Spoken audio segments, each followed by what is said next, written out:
우리가 읽은 이 본문 말씀을 가지고 옷깃을 여미고라는 제목으로 하나님의 말씀을 나누도록 하겠습니다. 지난 월요일에 교회에서 옥하는 목사님의 14주기 기념 세미나가 있었습니다. 제가 신청을 해서 이제 참석을 했는데요. 세미나 주제는 이제 설교자 옥하는의 설교였습니다. 생각하고 또 기대했던 대로 옥하는 목사님의 설교에 대해서 또 많이 생각해 보게 되었고, 설교자인 저 스스로에게도 좋은 질문을 던져볼 수 있는 기회였습니다. 은혜롭고 참 귀한 시간이었는데 다 정리를 하고 집에 가는데 뭔지 모를 이 부담감이 밀려오기 시작했습니다. 곰곰이 생각해 보니까 이틀 뒤에 제 설교라는 것이 참 부담으로 다가왔습니다. 마치 이 요리 특강을 들으면 요리를 잘해야 하는 그런 부담이 있는 것처럼 이 설교 세미나, 그것도 이 옥하는 목사님에 관련한 설교 세미나를 들었는데 뭔가 이렇게 부담이 좀 밀려왔지만, 하나님은 오늘 저를 긍휼히 여기시고 또 우리 모두를 긍휼히 여기셔서 은혜 주실 것이라고 확신합니다.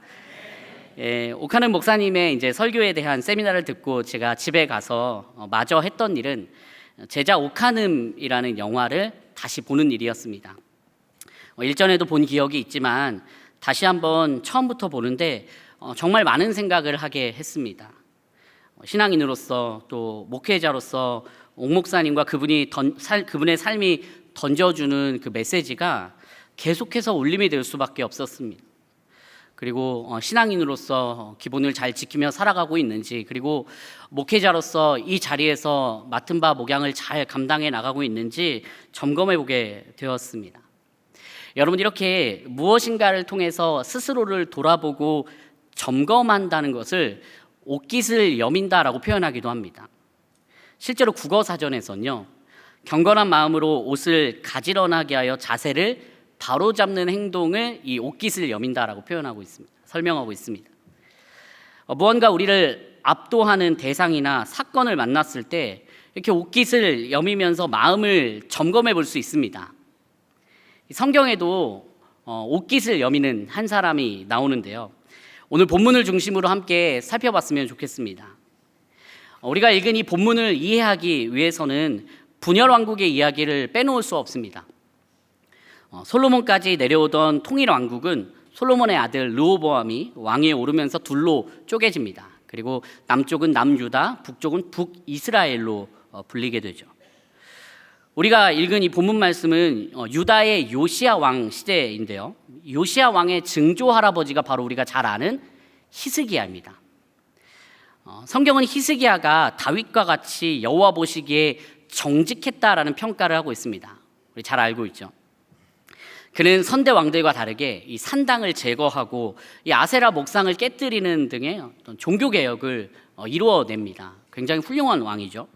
그런데 놀랍게도요, 그의 아들이 므낫세인데, 이 므낫세는 굉장히 악명 높은 왕입니다. 그 아버지가 걸었던 길과 정반대의 길을 걸어요. 히스기야가 무너뜨린 산당을 다시 세우고 바알을 위해서 제단을 쌓고 아세라 목상을 만들었습니다. 심지어 그가 악을 행하면서 무죄한 자의 피를 많이 흘렸다고 성경이 기록하고 있는데, 어떤 역사가들은 이것을 선지자를 죽인 것으로도 해석을 합니다. 그러니까 이 므낫세는 정말 악한 왕 중에 악한 왕이었던 것이죠. 그런데 이 왕이 유다를 자그마치 55년을 다스립니다. 여러분, 이 55년이면 히스기야가 애써서 세워놓은 그 문화가 바뀌고 그 정서가 바뀌고 영적인 분위기가 바뀌기에 충분한 시간 아닙니까? 므낫세가 죽고 또 그의 아들 아몬은 2년만 이제 왕으로 있었는데 그의 아버지가 했던 것과 동일한 길을 걷습니다. 도합 57년 동안 우상을 섬기는 나라가 되었으니까 이 남유다의 정치, 경제, 사회, 문화 모든 면에 있어서 하나님과 거리가 먼 나라가 되어버렸습니다. 이 남유다 왕조의 이 3대에 걸친 히스기야, 므낫세, 아몬에 걸친 이 신앙의 모습을 보면 이 다음 세대로의 신앙 전수가 얼마나 중요한지 생각해 보게 됩니다. 이 므낫세가 제대로 된 어떤 영적인 교육을 받았다면 그렇게까지 악한 왕이 되었을까라는 질문을 해보게 되죠. 그러한 맥락에서 이 므낫세의 아들 아몬이 아버지와 똑같은 길을 걸었다는 것은 어쩌면 당연한 일인지도 모르겠습니다. 그런데 놀라운 일이 일어납니다. 성경을 읽어보면 이 아몬의 아들이 요시야라고 하는데 성경 글을 이렇게 평가합니다. 역대하 34장 2절 말씀에 여호와 보시기에 정직하게 행하여 그의 조상 다윗의 길로 걸으며 좌우로 치우치지 아니하고. 여러분, 이 요시야 왕이 어렸을 때 다윗의 하나님을 찾았습니다. 예루살렘을 정결하게 하고 아세라 목상들을 제거하고 바알의 제단을 헐어버렸습니다. 그러니까 마치 그 히스기야, 증조 할아버지 히스기야가 했던 것과 같이 이스라엘의 종교를 완전히 개혁해버립니다. 많은 저항이 있었을 것입니다. 자그마치 57년 동안 하나님을 떠나 있던 나라였으니까 다시 그것을 헐어버리는 데는 굉장히 저항이 있었겠지만 하나님 앞에서 옳다고 생각했기 때문에 그는 이 개혁을 이루어냅니다. 자신이 아는 가장 정확한 방법으로 이루어내죠. 여러분, 약한 왕들에 이어서 선한 왕이 나온 것은 전적인 하나님의 은혜입니다. 해도 되지 않으니까 하나님께서 직접 나서서 당신의 일을 감당할 왕을 세워주신 거예요. 그러니까 가만히 있으면 결국 하나님이 우리 다음 세대를 선하게 이끄시겠구나라는 것이 포인트가 아니라 우리는 우리가 해야 할 도리를 하면서 우리 다음 세대에게 올바르고 건강한 신앙을 전수하면서 하나님의 역사를 기대해야 되는 것이 올바른 모습인데 지금 이 남유다는 무언가 잘못되었던 것이죠. 그런데 그 와중에 하나님께서 이 요시야 왕을 세워주신 것입니다. 그렇게 시간이 흘러서 왕이 된 지 18년째가 되는 26살에 이 성전 재건위원회가 세워집니다. 길게는 수백 년 동안 방치되었던 성전을 수리하기 위해서 돈을 모으고 그 사역을 성전 재건위원회에 이제 요시야 왕이 일임합니다.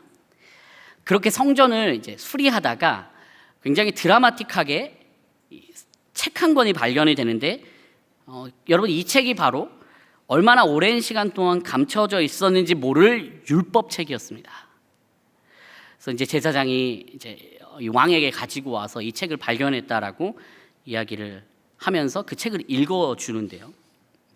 학자들은 대개 이 율법책이 신명기 또는 그 신명기를 포함한 모세오경이었을 것이라고 추측합니다.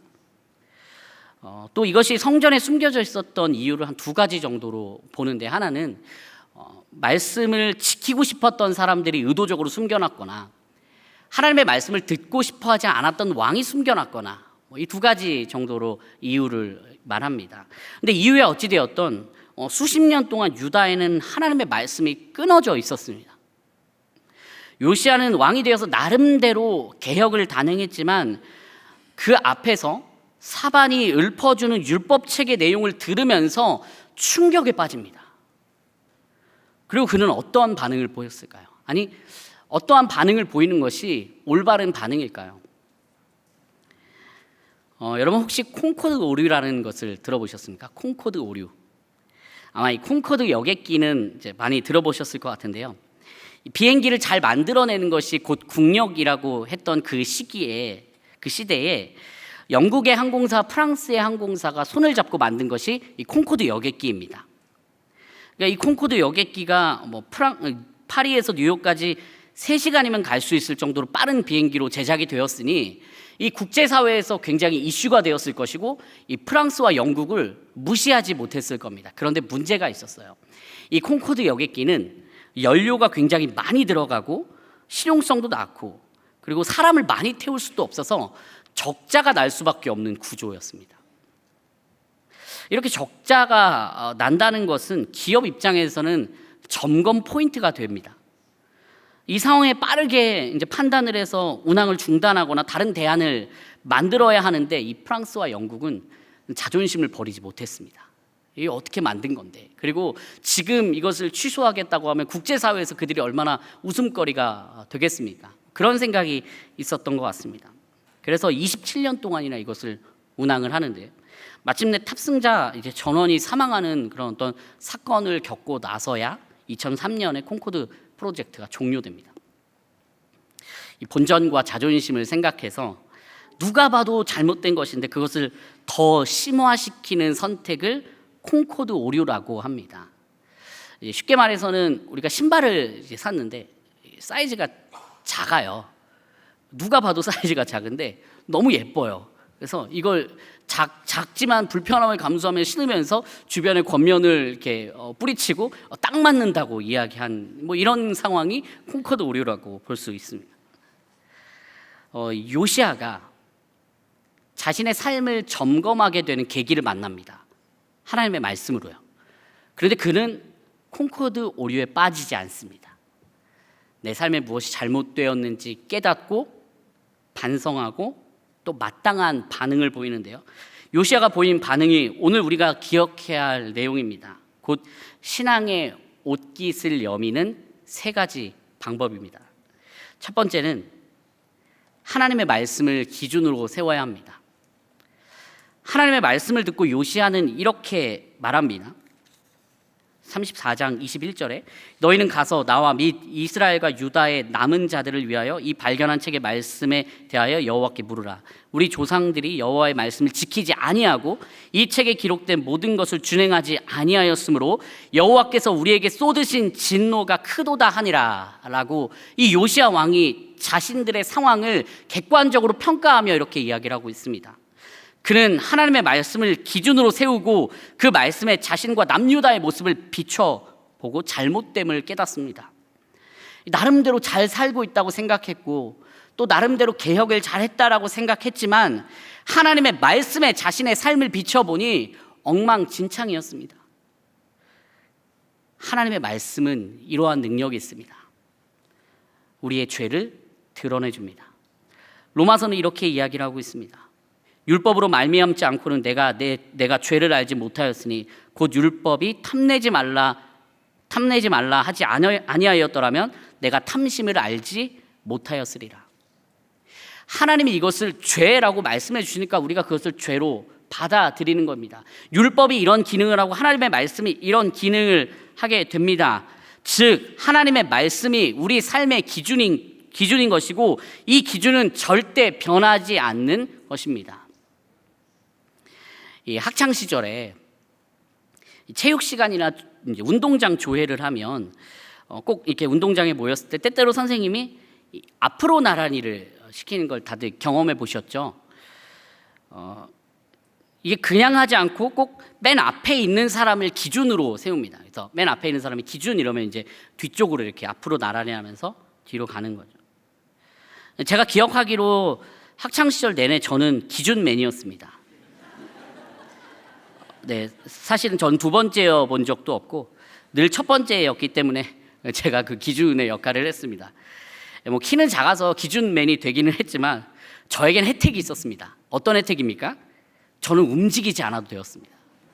그냥 가만히 손만 들고 있으면 그 기준에 따라서 뒷사람들이 이동을 하는 것입니다.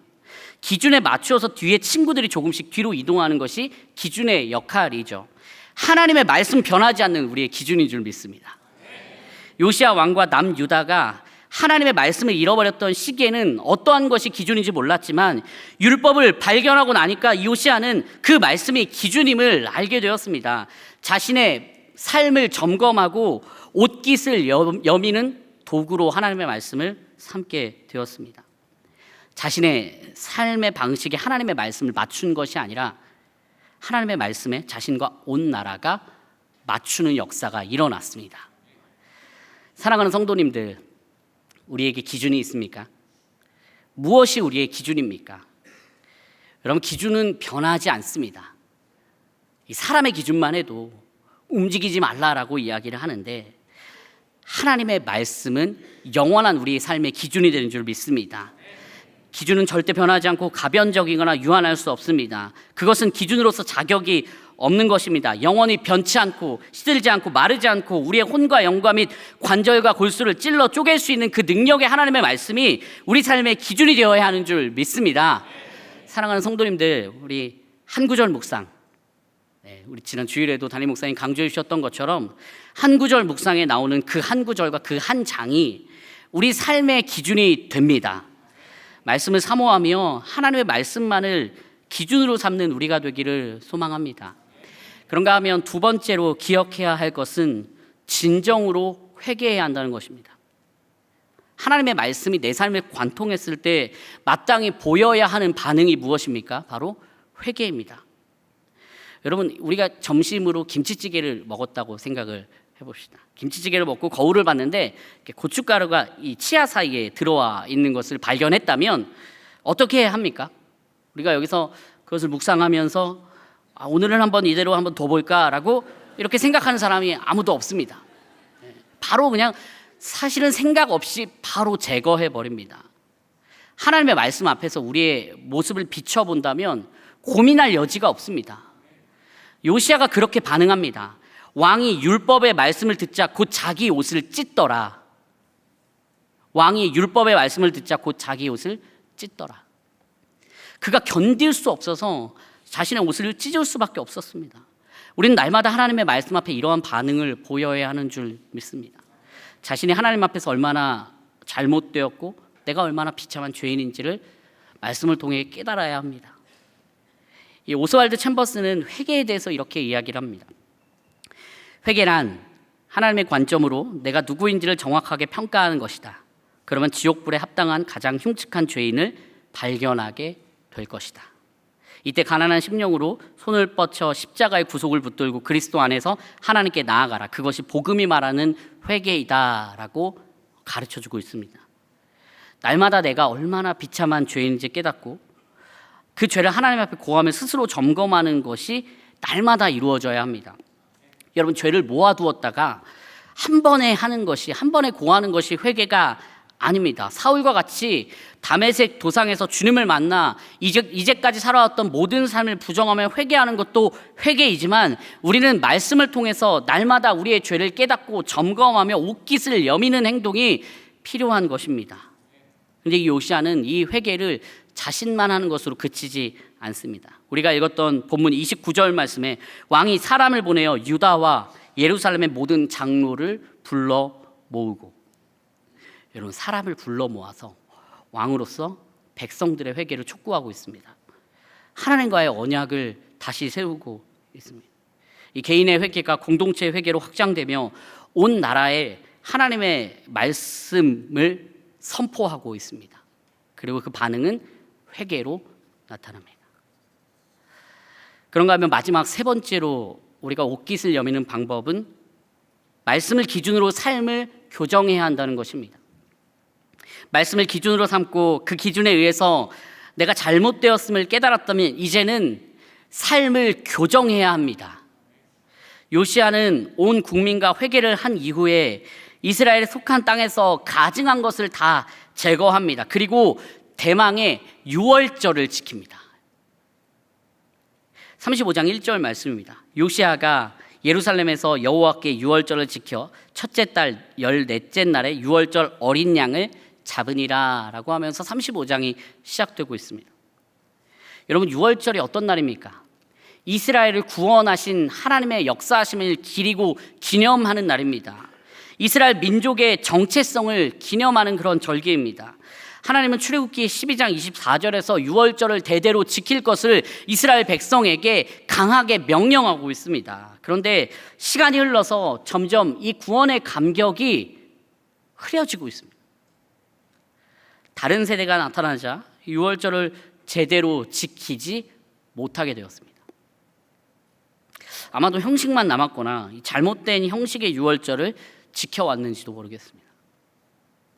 그런데 이 요시야가 발견된 하나님의 말씀을 보니까 유월절을 제대로 지키지 못했음을 깨닫게 된 것입니다.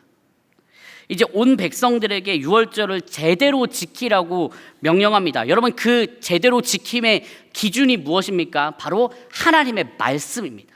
하나님의 말씀으로 자신의 삶을 교정하고 온 백성들의 삶을 교정해서 그 표본으로 함께 유월절을 지킨 것입니다. 그가 지킨 유월절은 성경이 이렇게 평가하고 있습니다. 역대하 35장 18절입니다. 선지자 사무엘 이후로 이스라엘 가운데서 유월절을 이같이 지키지 못하였고 이스라엘 모든 왕들도 요시야가 제사장들과 레위 사람들과 모인 온 유대와 이스라엘 무리와 예루살렘 주민과 함께 지킨 것처럼은 유월절을 지키지 못하였더라. 여러분, 이 사무엘 선지자 이후로 이스라엘 백성들의 영적인 현 주소를 잘 말해주고 있습니다. 사무엘 이후로 제대로 지켜지지 못했던 유월절이 회복되었습니다. 하나님의 말씀을 기준으로 온전하게 회복시킨 것입니다. 하나님의 말씀은 우리 매일의 삶을 바르게 교정되어야 함을 보여주는 기준입니다.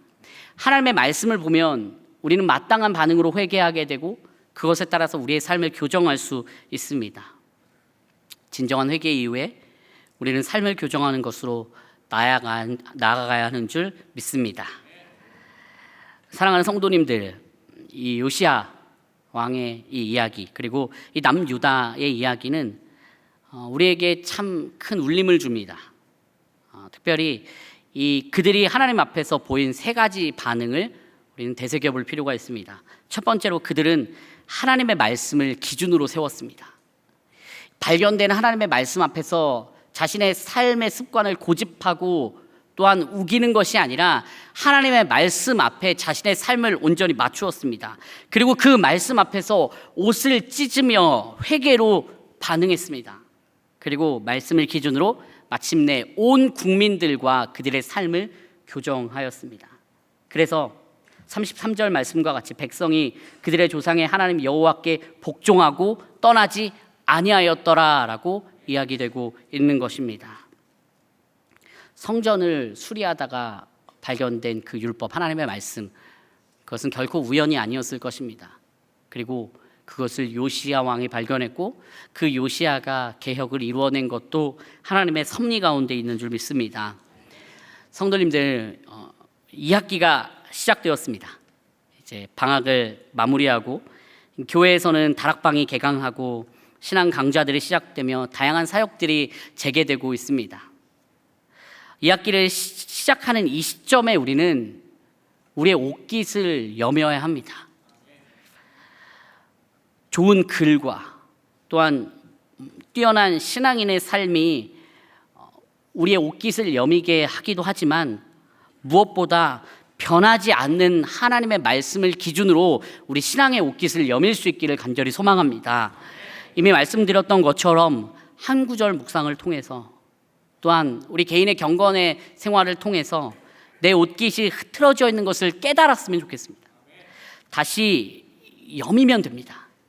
흐트러져 있다면 말씀을 기준으로 다시 여미면 됩니다.